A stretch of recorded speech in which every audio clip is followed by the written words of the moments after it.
காத்திருக்க ஜெபிக்க வேண்டும் என்ற தலைப்பின் கீழே கர்த்தரின் விடுதலை ஊழியத்திலிருந்து தேவ ஊழியர் பாஸ்டர் டேவிட் கேசவன் அவர்கள் எடுத்து வருகிறார். தேவ செய்தி கேட்போம்.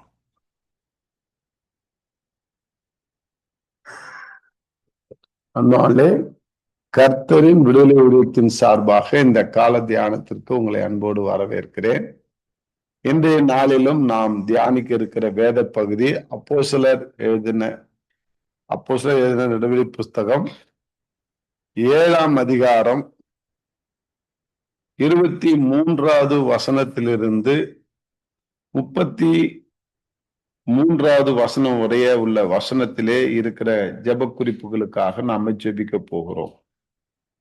அதுல பார்க்கிறோம், மோசேக்கு ஆண்டவர் தரிசனமாகிற ஒரு காரியம். 30வது வசனத்தை பார்த்தீங்கன்னா, 40 வருஷம் சென்ற பின்பு சீனாயின் வனாந்தரத்திலே கர்த்தருடைய தூதனானவர் முச்செடி எரிகிற அக்னி சுவாலையிலே அவனுக்கு தரிசனமானார். மோசே அந்த தரிசனத்தை கண்டு அதிசயப்பட்டு அதை உற்று பார்க்கும்படி சமீபித்து வருகையில், நான் ஆபிரகாமின் தேவனும் ஈசாக்கின் தேவனும் யாக்கோபின் தேவனும் ஆகிய உன் பிதாக்களுடைய தேவனாய் இருக்கிறேன் என்று கர்த்தர் திருவுளம் பற்றி சத்தம் அவனுக்கு உண்டாயிற்று. அப்போது மோசே நடுக்கமடைந்து உற்று பார்க்க துணியாமல் இருந்தான். அன்பாலே, பின்பு அந்த கர்த்தர் அவனை நோக்கி, உன் பாதத்தில் இருக்கிற பாதரட்சியை கயற்றி போடு, நீ நிற்கிற இடம் பரிசுத்த பூமியாய் இருக்கிறது என்றார். இங்க ஆண்டவர் மோசேயோடு தரிசனம் கொடுத்து பேசுவதை நாம் பார்க்கிறோம். இப்ப நாம ஜெபிக்கணும். என்னன்னா, மோசேக்கு தரிசனமானதை கண்டு அதிசயப்பட்டான். அந்த அதிசயம் நம்முடைய வாழ்க்கையில நடக்கணும். அது அதிசயம். 40 வருஷம் சென்ற பின்பு சீனாய் மலையில் வனாந்தரத்திலே கர்த்தருடைய தூதனானவர் முச்செடி எரிகிற அக்னி சுவாலையிலே அவனுக்கு தரிசனமானார். இங்க ஒரு காரியத்தை நான் படிச்சது ஞாபகத்துக்கு வருது. என்னன்னா, கர்த்தருடைய தூதனானவர்னு எங்கெங்கெல்லாம் வருதோ அந்த தூதனானவர் தான் குமாரனாகி இயேசு அப்படின்னு சொல்றான். வேத ஆராய்ச்சியாளர்கள், வல்லுநர்கள் சொல்ற கருத்து என்னன்னாக்கா, அப்ப தூதனானவர் பைபிள்ல அப்படின்னாலே குமாரனை குறித்து அது பேசுகிறது என்று அர்த்தமா. இப்ப குமாரனாகிய இயேசு அவனுக்கு காட்சி கொடுத்து, அக்னி சுவாலையாய் காட்சி கொடுத்து என்ன சொல்றாருன்னா, நான் ஆபிரகாமின் தேவன், ஈசாக்கின் தேவன், யாக்கோபின் தேவன்றார். இந்த வார்த்தை என்ன சொல்றாரு? அப்ப குமாரனாகிய தேவன் தான் பிதாவாய் இருக்கிறார், பிதாவாகிய தேவன் தான் குமாரனாய் இருக்கிறார் என்றது இது ஒரு பெரிய ஆதாரமாக நான் எடுத்துக்கொள்கிறேன். அது ஒரு காரியம். இப்ப நம்ம ஜெப குறிப்புகளுக்காக நம்ம ஜெபித்துட்டு வரோம். அது என்னன்றத பார்ப்போம். என்னன்னா, மோசேவுக்கு தரிசனமான பிதாவானவர் அல்லது குமாரனான இயேசு, பரிசுத்த ஆவியானவர், திரியேக தெய்வம் என்ன சொல்றாருன்னா, ஆபிரகாமின் தேவனும் ஈசாக்கின் தேவனும் யாக்கோபின் தேவனும் உங்கள் பிதாக்களுடைய தேவனாய் இருக்கிறேன். இன்னைக்கு அந்த பிதாக்களுடைய தேவனை தான் நாம் ஆராதிக்கிறோம். ஆனால் அந்த பிதாக்களுடைய தேவனாகிய தூதர் நமக்கு தரிசனமாக வேண்டும் என்று நாம ஜெபிக்கணும், வாஞ்சிக்கணும். உண்மையிலே நான் மோசேவை கொஞ்சம் நினைச்சு பார்ப்பேன். என்னன்னா, நல்ல ராஜா வீட்டு கண்ணுக்குட்டி மாதிரி எங்க வளர்ந்தாரு? அரண்மனையில வளர்ந்துட்டு ஒரு சின்ன காரியத்தினால அவர் அந்த இடத்த விட்டு ஓடி ஆடு மாடு மேய்க்கிற இடத்துக்கு போயிட்டார். 40 வருஷம் சென்றுதான் அவருக்கு தரிசனம் ஆகிறார். எத்தனை வருஷம்? 40 வருஷம். அவர் எந்த அளவுக்கு ஆண்டவரை தில் வாங்கியிருப்பாரு, பயிற்சி கொடுத்திருப்பாரு, எந்த அளவுக்கு அவர் ஜெபிச்சிருப்பாரு.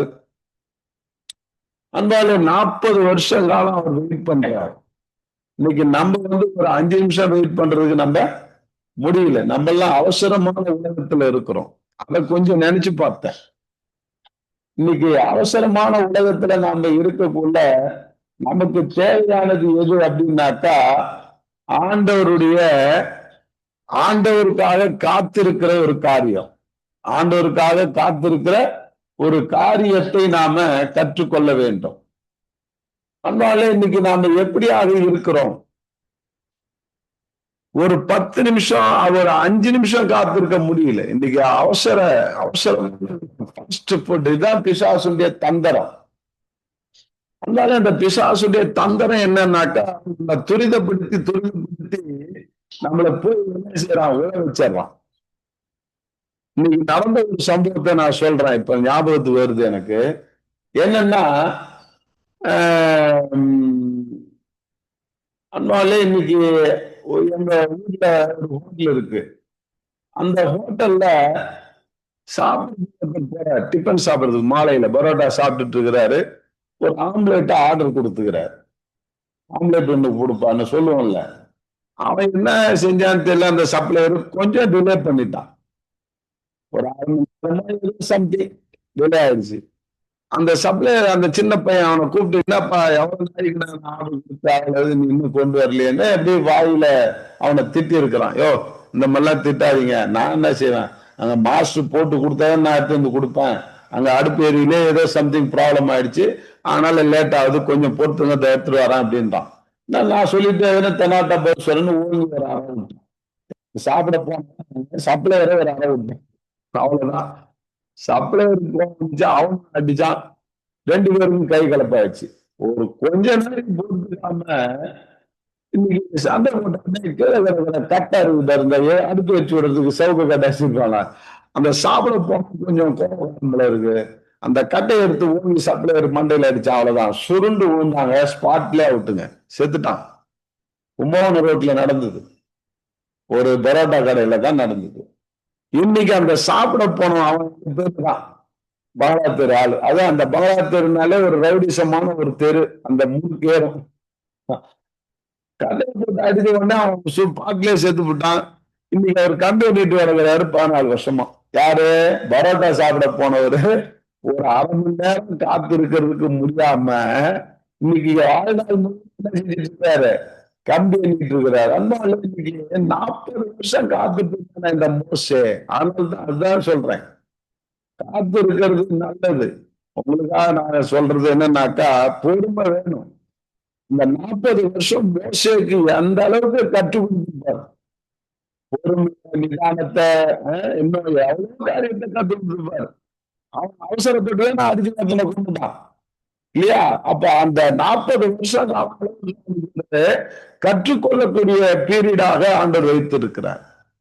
ஆனால்தான் அவன் வாக்கிலும் வல்லமையாய் மாறினான் என்று பார்க்கிறோம். இன்னைக்கு நாம கற்றுக்கொள்ளணும்னு நினைக்கிறோம். அதனால பைபிளை கற்றுக்கொள்ளுங்கள், தயவு செய்து மீண்டும் மீண்டும் சொல்றேன். அதுக்கு இம்பார்ட்டன்ஸ் கொடுங்க, அது காசு செலவு பண்ணுங்க, அது விசுவாசத்தோட ஜெபம் பண்ணுங்க. இன்னைக்கு காலையில கூட நான் ஒரு குரூப் ஆஃப் பீப்புளுக்கு நானு விசுவாசத்தை குறித்து எடுத்தேன். விசுவாசத்துல வல்லவர்களா ஆகணும்னு நமக்கு ஆசை இருக்குது. ஆனா விசுவாசத்துல வல்லவர்களா எப்படி ஆகிறதுன்றது கத்துக்கிட்டோமா? முதல் நல்லா கத்துக்கிட்டேன். பைபிளை படிச்சு அநேக வார்த்தைகளை கேட்டு அநேக ஆசான்கள் ஒரு 4-5 பேர்கிட்ட நான் கத்துக்கிட்டேன். படிச்ச PhD முடிச்ச நான் உட்கார்ந்து கமாலியன் எப்படி கமாலியன் பவுல் இந்த மாதிரி கத்துக்கிட்டதுனால்தான் விசுவாசம் எனக்குமே வளர்ந்தது. இல்லாம விசுவாசத்தை விசுவாசம் பெருமாடு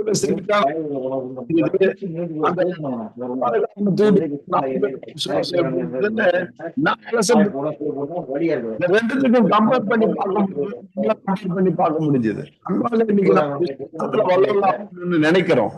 ஆனா ஒவ்வொன்று கற்றுக்கொள்ளுங்கள், கற்றுக்கொண்டு நாடு மாடு கிட்ட. இன்னைக்கு அதனால்தான் 30 வருஷத்துக்கு பிறகு யாரு மேய்க்க முடிஞ்சது? இஸ்ரேல் மக்களை மேய்க்க முடிஞ்சது, இல்லைன்னா முடியாது. அந்த அளவுக்கு ஆண்டவர் கற்றுக் கொடுத்தார். ஆனால் தான் அவனுக்கு 40 வருஷம் சென்ற பின்பு சீனாய் மலையிலே தரிசனமானார். இன்னைக்கு நாம ஆண்டவர்கிட்ட கற்றுக்கொள்ளக்கூடிய காரியம் ஏராளம்.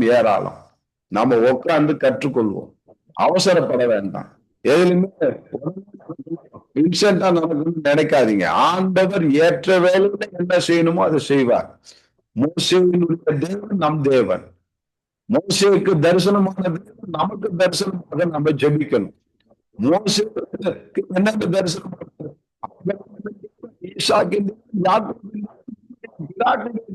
தரிசனமான அப்ப கர்த்தருடைய தூதனாக யாருன்னாக்கா அவர்தான் குமாரனாகிய இயேசுன்னு சொல்றாங்க. அப்ப பிதா குமாரன் பரிசுத்த ஆவியானவர் தான் யாக்கோபுக்கும் ஆபிரகாமுக்கும் தேவன், ஈசாக்குக்கும் தேவன், நம்ம பிதாக்களுக்கு தேவன், நமக்கும் அவர்தான் தேவன். அதுல சந்தேகமே படாது. பிதா வேற குமாரன் வேற நினைக்கவும் நினைக்காது. இதெல்லாம் கற்றுக்கொள்ளக்கூடிய காரியம். அதனால இன்னைக்கு ஏன்னா பொய்யான உபதேசங்கள் இன்னைக்கு தாக்குது. சுத்தி திருக்குறாங்க. இன்னைக்கு நம்ம பிதா குமாரன் பரிசுத்த ஆவியானவர் வச்சிருக்கிறவங்க ஊழியத்தை செய்யறதை விட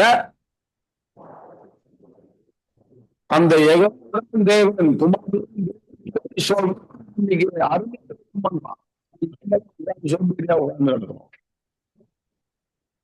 நீ கற்றுக்கொண்டாதான் நீ அவனுக்கு தப்பிக்கலாம். கள்ள உபதேசத்திலிருந்து நாம தப்பிக்க முடியும். கற்றுக்கொள்ளணும்னா நீ பைபிளை படிக்கல, பைபிளை கற்றுக்கொள்ளணும்னா நீ நினைச்ச முடியாது. நீ கீழே தான் போனோம். ஆண்டுடைய வார்த்தை வாழ்க்கையில நிறைவேறினாலும் ஆச்சரியப்படுறதுக்கு இல்லை. ஏன்னா கடைசி காலத்துல விசுவாசத்தை காண்பாரோ, கடைசி காலத்துல தெரிந்து கொள்ளப்பட்ட வஞ்சிக்கப்படுவார்கள். அந்த வார்த்தை தான் எனக்கு என்ன தூக்கி நிறுத்தினது. தெரிந்து கொள்ளப்பட்டவர்கள், நம்மளாம் தெரிந்து கொள்ளப்பட்டவர்கள் வஞ்சிக்கப்பட்டவர்கள்.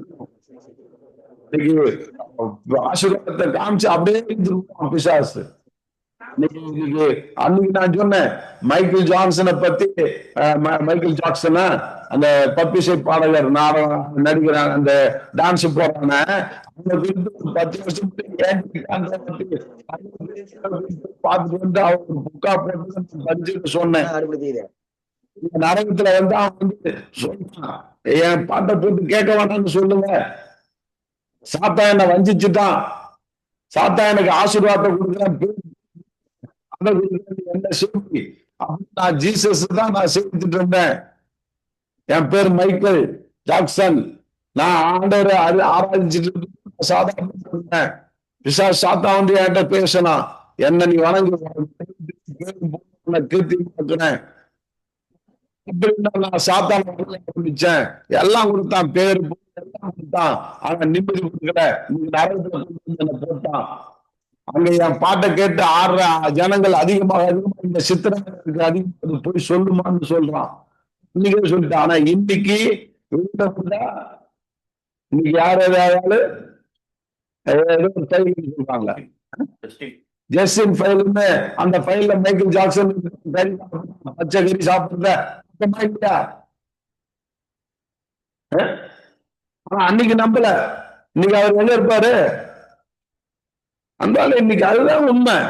பிசாசு கவர்ச்சியை காட்டி அல்லது வேற ஆபாசத்தை காட்டி அல்லது பணத்தை காட்டி பேரு காட்டி போதை காட்டி தள்ளி போடுவான். எனக்கு வஞ்சிக்கிறதுக்கு அவன் ரெடியா இருக்கிறான். நீ நானும் பைபிள் நாலேஜ் இருந்தா ஜெயிக்க முடியாது.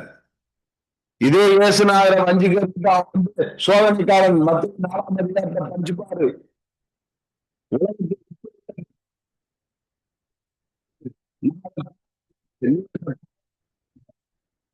சொல்றான் ஏசாண்டவர் சாத்தான் எனக்கு அறிந்து கொண்டார், தேவன் யாரையும் நான் பரிந்துரைக்க மாட்டேன்னார். அப்படிதான் நம்ம ஜெயிக்க முடியும். இன்னைக்கு அந்த வழி அவனுக்கு தெரியல. இன்னைக்கு நரகத்துல வாழறான் மைக்கேல் ஜாக்சன். இன்னைக்கு நாம உஷாரா இருக்கணும். அதனால்தான் சொன்னாரு, கடைசி காலத்துல தெரிந்து கொள்ளப்பட்டே வஞ்சிக்கப்படுவார்கள்.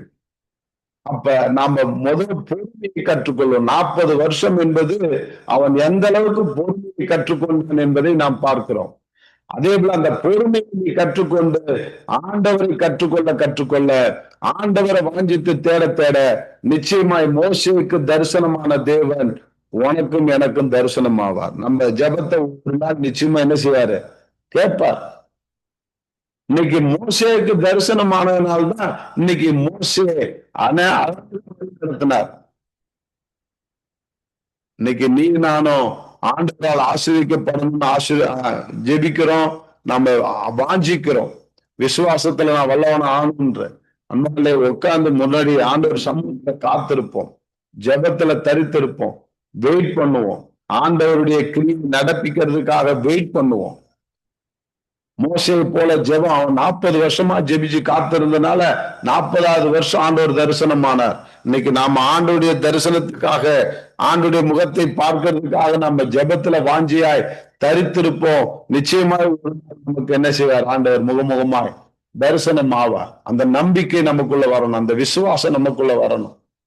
அவிசுவாசம் நமக்குள்ள வரக்கூடாது. இன்னைக்கு